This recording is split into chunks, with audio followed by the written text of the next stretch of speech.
In today's mystery shop video, I'm going to educate you and show you exactly what it looks like to complete a banking mystery shop. Welcome back to Mystery Side Hustle. Today's video, I want to give you some encouragement and to walk you through exactly what it looks like when you are completing a bank mystery shop.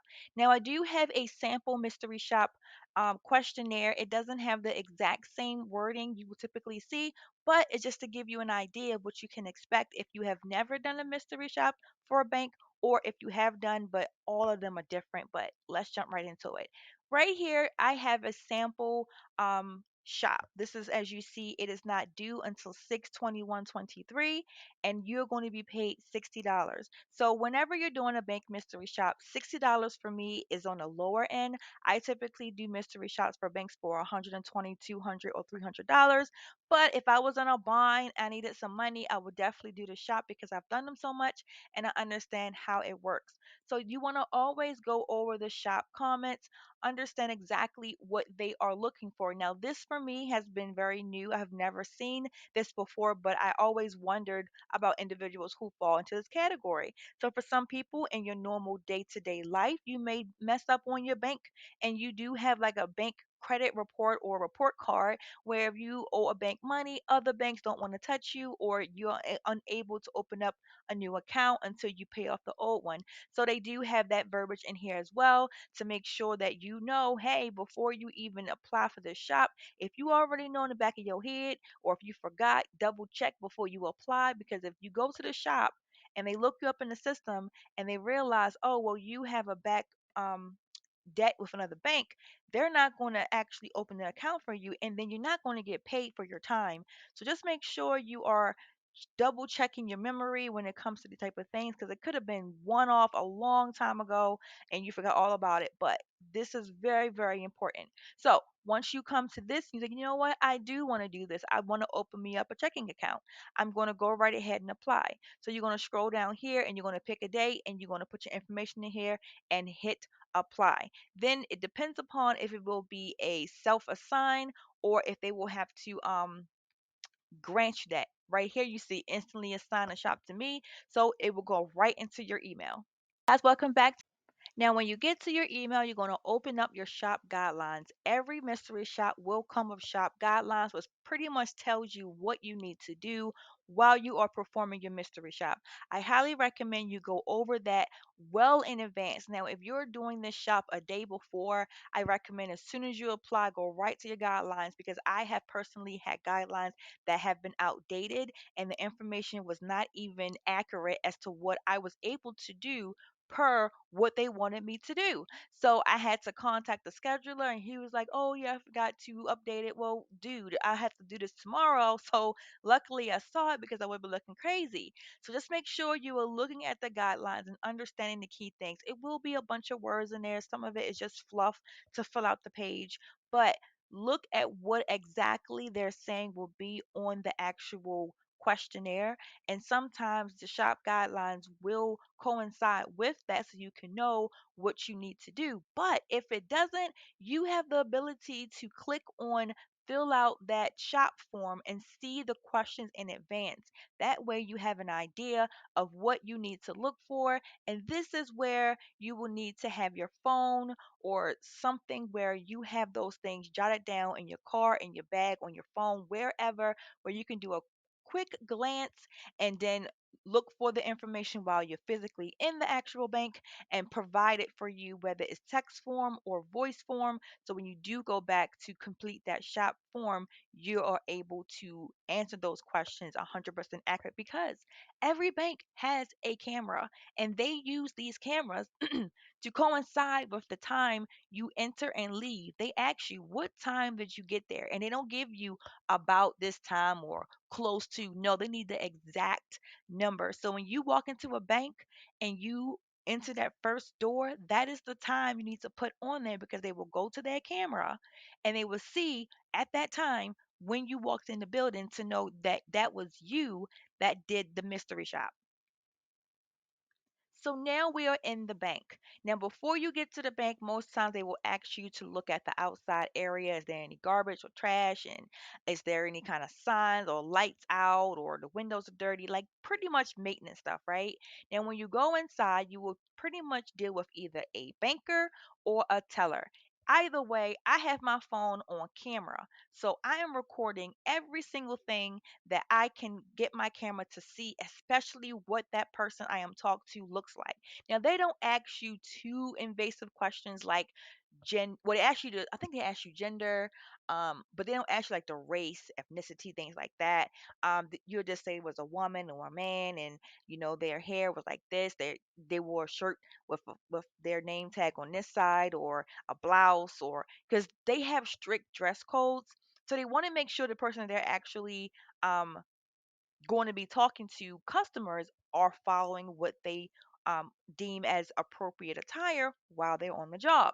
So that's why I like to have my phone on, because sometimes they're asking questions as well that are so minor. It's like I would forget that. So I like to just have my camera on. So while I'm walking around, I'm purposely walking around the entire bank, like looking like, oh, this is really cool. Whole time my phone is recording every single thing, so that when I go back to the shop form, if there's anything I forgot, I can look at the video and see, oh, well, they had, three empty desks, or it was only one desk empty, it was only one banker versus three bankers, all those questions. It always helps out when you have a video.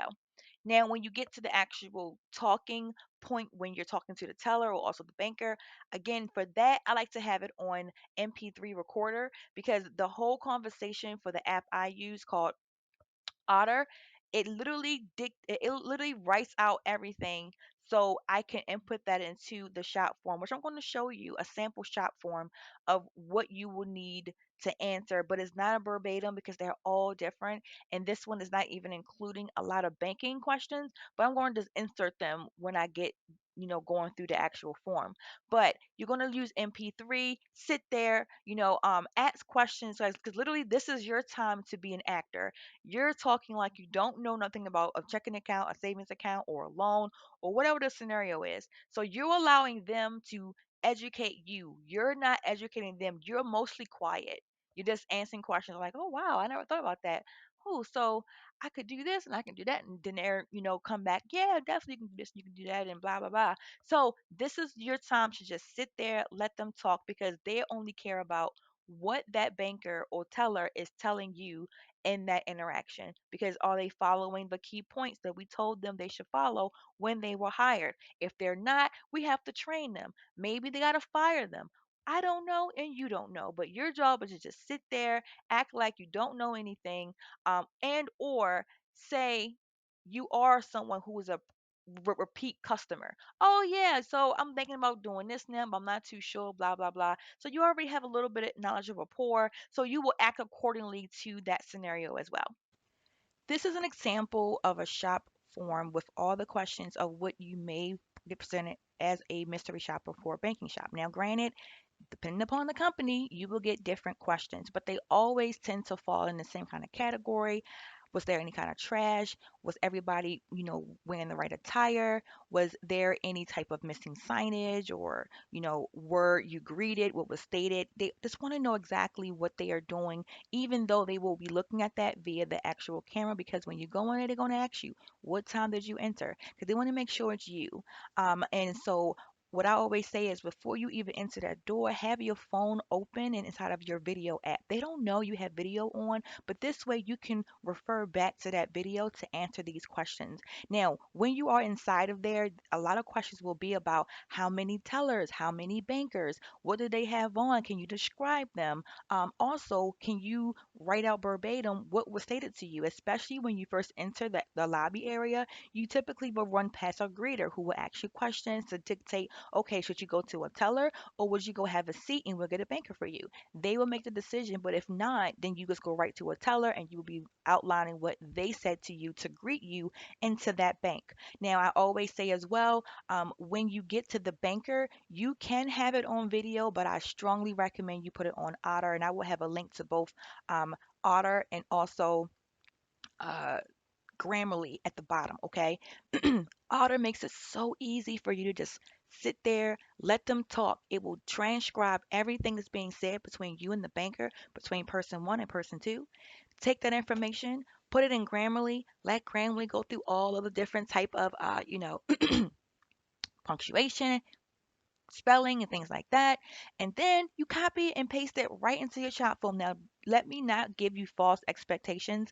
This shop form has a lot of yes and no and a. That is not how it typically looks. You have a lot of paragraph areas inside of banking shops, apartment shops, and other type of shops, but especially banking, hotel, casino, those when they want you to write everything out. And Otter is a great option because it gives you a breakdown of, okay, well, I know what this person said at this time. I can go right ahead, copy, paste, and edit it all out to make it nice and clean so I can submit it over to them. But yes, you definitely want to go ahead and look over just to get an idea. This is why I'm giving this to you. Just give you an idea if you've never done a shop before.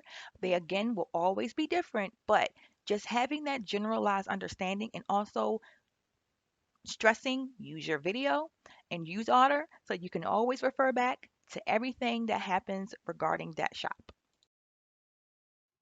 So you've made it through. I thank you for listening to me ramble on, but I really wanted to dig deep and give you as much information as possible so you can feel as confident and as comfortable as you can because it is so many banking shops out here for yes, $60, but also 200, 300, and $400. The more you do these, the more confidence they build inside of you as far as the schedulers, the more opportunities of money you can make for just one shop.